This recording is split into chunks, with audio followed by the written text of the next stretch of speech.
In today's show, will California Governor Gavin Newsom run for president? Who exactly anonymously donated $130 million to pay U.S. troops during the government shutdown? And a beloved TV mom dies at the age of 100 years old. Plus, President Trump begins a tour of Asian nations for trade talks.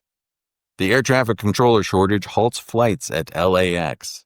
And another anime film wins the weekend box office. All these stories and more are coming up next, but first, here is today's trivia question. At one time in our nation's history, Americans could exchange paper dollars for gold at the U.S. Treasury.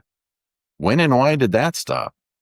That's the question. That's the trivia question. I'll have the answer for you at the end of the show. It's Monday, October 27th, and this is the Flyover Podcast.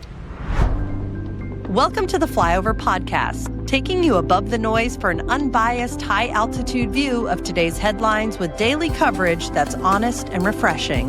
Let's cruise the news and land the facts. Good Flyover morning to you. I am Christopher Lyon. I'm one of the editors here at the Flyover. We have a crack team of writers, researchers, and proofreaders who spend all day combing through the news so you can spend just 15 minutes finding out what really matters and then get on with your day. Your normal weekday host, Ayla Brown, is off climbing Mount Kilimanjaro. I'm pretty sure she'll be back tomorrow. If you're watching on YouTube, you should know that today's podcast is audio only for your sake and mine. We're both better off. I promise you, though, that I am not AI.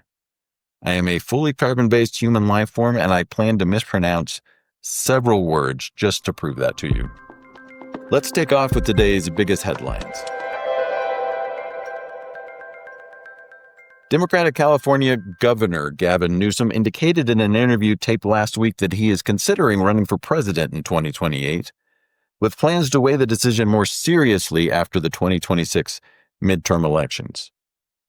When asked whether he was considering a presidential run, Newsom, whose final term as governor ends in January 2027, responded by saying, "Yeah, I'd be lying otherwise." Newsom has emerged as an arch-rival to President Trump in 2025, sparring over the deployment of federal troops to California and calling the president a quote-unquote wrecking ball in an interview.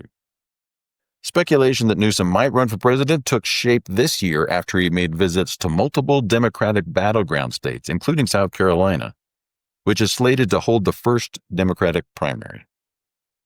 The ally of President Trump who donated $130 million to pay U.S. troops during the government shutdown has been identified as reclusive billionaire Timothy Mellon. Mellon, an heir of the Mellon banking and railroad fortune, offered historic donations to Trump's presidential campaign and was also a supporter of Health Secretary Robert Kennedy Jr.'s presidential bid. The anonymous donor's identity was revealed in a New York Times report on Sunday, which cited two people familiar with the gift. The legality of whether the Pentagon can disperse the $130 million donation to troops without congressional approval remains up for debate. And actress June Lockhart, best known for her roles as the family matriarch in the TV series Lassie and Lost in Space, died last week at the age of 100. Lockhart began her career as a child, acting on stage and playing alongside her parents, Jean and Kathleen Lockhart, in a production of A Christmas Carol. She won a Tony Award for her role in the Broadway comedy For Love or Money and then rose to prominence as the mom in Lassie, the hit TV show about a boy and his border collie. She later played the mother of a family living in a space colony in Lost in Space, a role that led to her becoming a NASA spokeswoman. You'll find a link in the show notes to June Lockhart's life and photos. And now for the political headlines. President Trump arrived in Kuala Lumpur, Malaysia on Sunday for a week-long Asia tour to attend the ASEAN summit and prepare for a high-stakes meeting on Thursday in South Korea with China's President Xi Jinping to try to resolve the trade war. Flights into Los Angeles International Airport were halted Sunday morning due to an air traffic controller shortage tied to an ongoing federal government shutdown. The Federal Aviation Administration issued a temporary ground stop at 11:42 a.m. Eastern, with delays averaging an hour and 40 minutes. Senator Lindsey Graham said late on Sunday that President Trump plans to brief Congress on expanding military strikes in Latin America to include land attacks in Venezuela. Conservative lawyer Mike Davis said that a federal grand jury will convene in Fort Pierce, Florida in January to investigate a purported decade-long conspiracy by top Democrats and officials to impede President Trump. Here are some podcast extra stories. These are items you won't find in the email edition of The Flyover. A high school senior in Colorado Springs has filed a legal complaint after being barred from painting a Bible verse on her personalized parking spot. Sophia Shoemaker, backed by First Liberty Institute, says Rampart High School violated her First Amendment rights by rejecting her design, which featured 1 Corinthians 13:4. Love is patient, love is kind, it does not envy, it does not boast, it is not proud. The school bans religious, political, and other messages it deems controversial, but the complaint argues parking spots are public forum for private expression. The district says it's reviewing the situation, but has not formally responded. If you would like more Colorado-specific news stories, be sure to sign up for the Colorado Flyover email. You can find a link right to it in the show notes below. Next, the FBI has charged 33 alleged members of a violent drug ring in Philadelphia, accused of running an open-air drug market in the Kensington neighborhood for nearly a decade. The group, led by suspects in Pennsylvania and Puerto Rico, is accused of selling fentanyl, heroin, and cocaine while using violence to control turf. FBI Director Kash Patel called the takedown a model for cleaning up America's cities, saying the blocks belong to the residents, not the drug dealers. Officials say the years-long case is the largest federal drug indictment in Philadelphia this century. Finally, for 1 week every fall, the U.S. and Europe are out of sync as they fall back from daylight saving time on different dates. This causes a temporary 1-hour shift in their usual time difference. Europe says clocks back on the last Sunday of October, while the U.S. waits until the first Sunday in November. That means folks planning cross-Atlantic meetings or calls this week might get tripped up by the narrower gap. Lawmakers on both sides have pushed to end the time changes altogether, but nothing has stuck yet. We're sponsored today by Juvenon's Blood Flow 7. Healthy blood flow affects everything: your energy, your focus, your stamina, and your heart health. Even how fast you can recover from exercise. It all comes down to one molecule your body makes called nitric oxide. Nitric oxide helps relax and open your arteries so more oxygen and nutrients can flow through. But here's a catch. Our nitric oxide levels drop as we age, starting in our 30s, which can lead to low energy, brain fog, and slower recovery.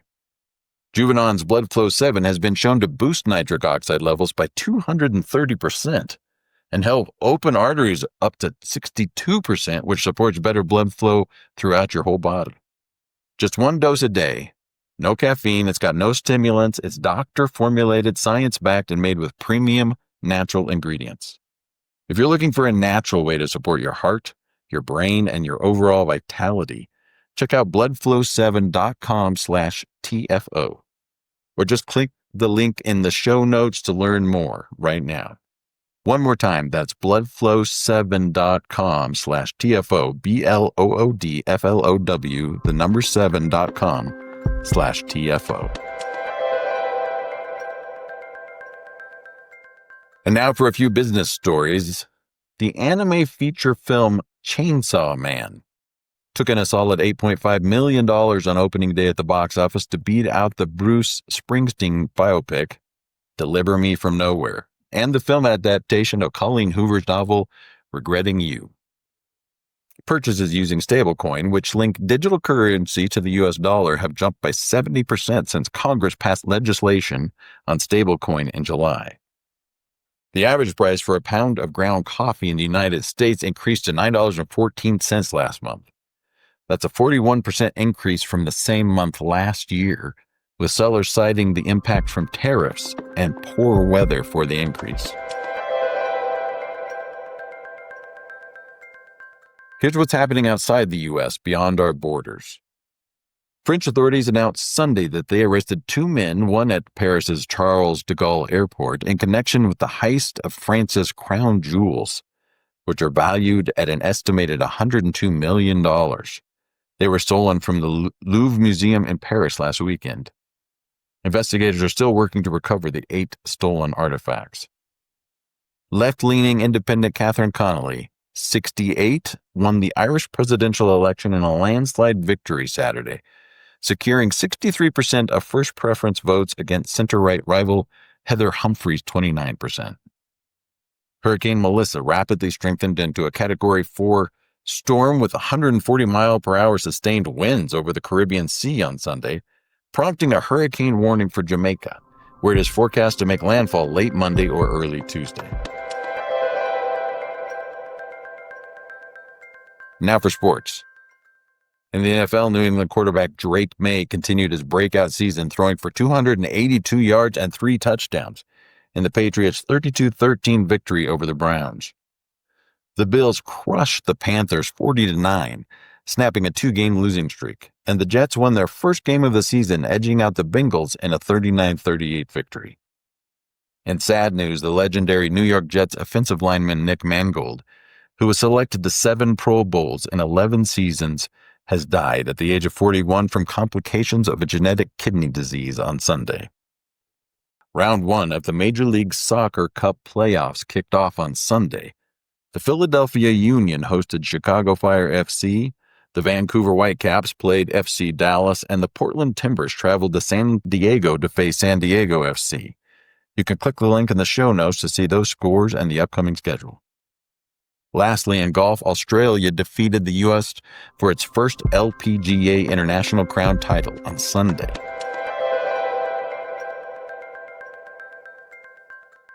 And now in science and tech, scientists in Europe are currently developing emergency plans in the event of a severe solar storm, which could hobble the planet's electronic and telecommunications infrastructure. Though one scientist acknowledged, should such an event occur, there are no good solutions. Sea divers caught footage of the annual Mobula ray migration in the Sea of Cortez, capturing, quote, one of the most amazing wildlife spectacles in the region. Stop by the show notes for a link to an amazing video. Finally, Nike has unveiled a new shoe with an exoskeleton design for the lower leg and foot. It looks a little weird. They call it Amplify. Nike compares the shoe to an e-bike for your feet. You can also drop down to the show notes for this to see a link to a photo of the shoe. Now for etc., a few stories that don't quite fit anywhere else. A 38-year-old unemployed man in Japan was arrested after defrauding a food delivery platform of more than $24,000 over 2 years. He obtained over 1,000 free meals by using 124 fake accounts to falsely claim he never received his orders. IKEA's new phone sleep collection in the United Arab Emirates features miniature beds for smartphones to curb late-night scrolling and improve rests. The adorable little beds utilize embedded technology to automatically track a challenge. Leave the phone resting for 7 hours, 7 nights in a row to win a $27 voucher. You can see a photo of the little bed at the link in the show notes below, but I'm pretty sure it takes about 6 hours to put it together. Finally, golfers in Montana encountered an unusual course hazard on Wednesday when they spotted a cougar perched in a tree staring down at them. One of the golfers joked that the discovery of the cougar certainly warranted a free drop.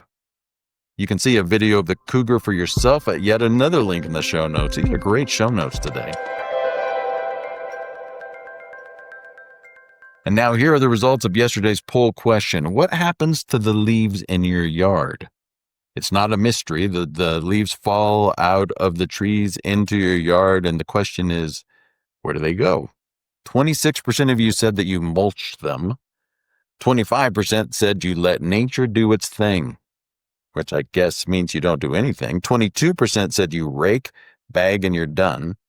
20% said you don't have any leaves to worry about, which is just bragging. And 7% of you said you make a big leaf pile for the kids, or maybe for yourself. And today's poll question, are you intrigued? Are you curious to maybe try on those new Nike exoskeleton shoes that are supposed to reduce fatigue? Your choices are absolutely, no thank you, and maybe. So you got to pick one of those 3. Finally, here's the answer to the trivia question from the top of the show, which was, at one time in our nation's history, Americans could exchange paper dollars for gold at the U.S. Treasury. When and why did that stop? Here is your very schoolbook answer. The United States began retreating from the gold standard during the Great Depression when President Franklin Roosevelt banned private gold ownership in 1933 to halt hoarding and stabilize prices. The dollar remained partly tied to gold for international trade until 1971 when President Richard Nixon severed that final link. Known as the Nixon shock, the move ended the Bretton Woods system and launched the era of floating exchange rates, where the dollar's value depends not on metal, but on markets and confidence. Yes, I absolutely just said all of that off the top of my head. That's how I talk all the time.